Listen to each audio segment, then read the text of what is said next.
एक बार एक बच्चा अपनी गर्मी की छुट्टियों में अपने दादाजी से मिलने आया।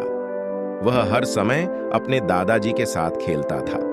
एक दिन उसने अपने दादाजी से कहा कि जब मैं बड़ा हो जाऊंगा तो एक सफल आदमी बनना चाहता हूं। क्या आप मुझे सफल होने के कुछ तरीके बता सकते हैं?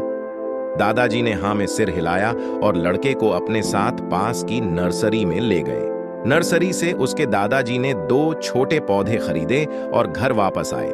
फिर उन्होंने एक पौधा गमले में लगाया और घर के अंदर रख दिया और दूसरा घर के बाहर लगा दिया। आप क्या सोचते हैं, भविष्य में इन दोनों पौधों में से कौन सा पौधा बेहतर विकसित होगा? दादाजी ने लड़के से पूछा। लड़का कुछ देर तक सोचता रहा और फिर बोला, घर के अंदर का पौधा बेहतर विकसित होगा क्योंकि यह हर खतरे से सुरक्षित है, जबकि बाहर के पौधे को कई चीजों का खतरा होता है, जैसे तेज धूप, तूफान, जानवर वगैरह। दादाजी मुस्कुराए और बोले, देखते हैं आगे क्या होता है। उसके बाद वह लड़का अपने माता पिता के साथ चला गया। 4 साल बाद लड़का फिर अपने दादा से मिलने आया। जब लड़के ने दादाजी को देखा तो उसने कहा, दादाजी, पिछली बार मैंने आपसे सफल होने के कुछ तरीके पूछे थे, लेकिन तुमने मुझे कुछ नहीं बताया, लेकिन इस बार तुम्हें मुझे बताना होगा। दादाजी मुस्कुराए और बोले, जरूर, लेकिन पहले आइए उन पौधों पर नजर डालें जो हमने कुछ साल पहले खरीदे थे।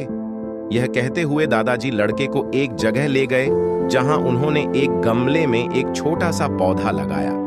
उन्होंने देखा कि पौधा पेड़ बन गया है। फिर वह लड़के को उस पौधे को दिखाने ले गया जो उन्होंने बाहर लगाया था। वहां उन्होंने देखा कि एक विशाल वृक्ष खड़ा है। उसकी शाखाएं दूर दूर तक फैली हुई हैं और राहगीरों को छाया दे रही हैं। अब दादाजी ने लड़के की ओर देखा और पूछा, बताओ कौन सा पौधा ज्यादा उगता है, जो ज्यादा सफल होता है? लड़के ने उत्तर दिया, जिसे हमने बाहर लगाया था।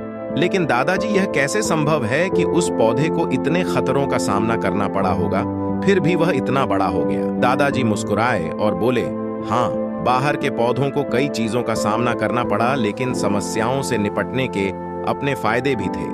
बाहर के पौधों को अपनी जड़ें जितनी चाहें उतनी फैलाने की आजादी थी। तूफान जैसी समस्याओं ने इसकी जड़ें और मजबूत कर दी। आज यह इतना ताकतवर है कि एक छोटा सा तूफान भी इसे कोई नुकसान नहीं पहुंचा सकता।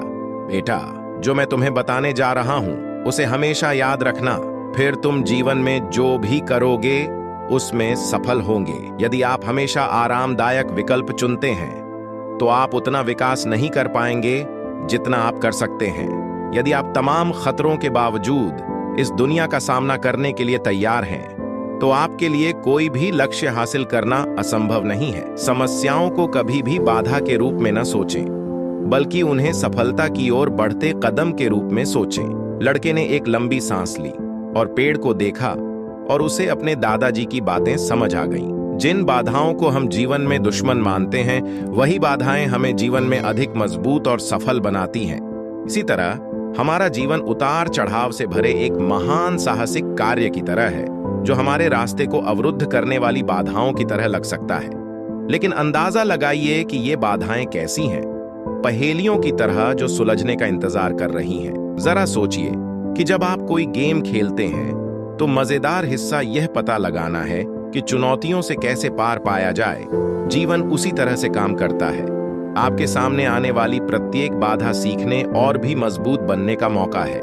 इसलिए इन बाधाओं को हतोत्साहित न होने दें, उन्हें अपनाएं, उनसे निपटें, खुद पर नजर रखें, जीवन के खेल में आगे बढ़ें। आपके पास अपने रास्ते में आने वाली किसी भी चीज पर विजय पाने के लिए कौशल, दृढ़ संकल्प और भावना है। आशा है आपको इस कहानी से कुछ मूल्य प्राप्त होंगे।